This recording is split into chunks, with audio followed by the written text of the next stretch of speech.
Mag-iwan tayo ng alaala ng ating obra maestro, no? Na pangkalahatan, proteksyon, kulambarang tigalpo, palipad hangin sa mga masamang elemento, sa masamang tao na gustong manakit sa iyo o may tangka sa buhay mo. So ito yung pangkalahatang gamit natin na kinasa, paging cross, lagpasan, or kahoy na tumagos sa kahoy, ayan, at mga bulaklak ng kalangitan, gumamilasilis, at iba't ibang uri na likha ng kalikasan.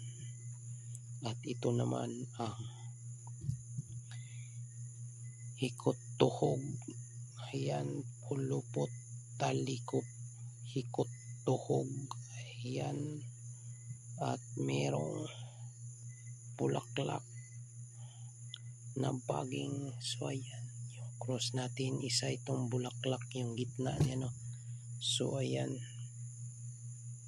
at siyempre may Mama Mary tayo, no? Sa inang panabang sa kanunay. So ayan po yung Mama Mary natin, ayan.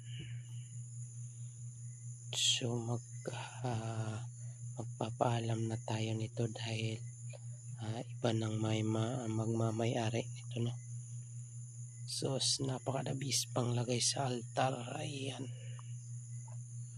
pangkalatang proteksyon, walang makakasagupa sa kalakasan na taglay ng ating likha.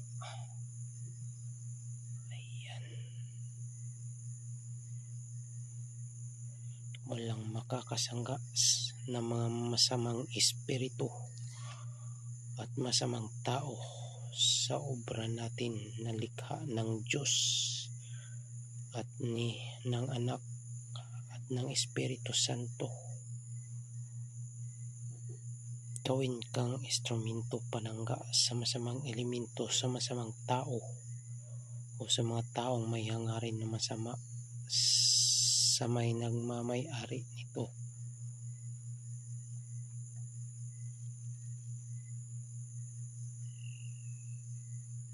Ayan mga guys, napakaganda.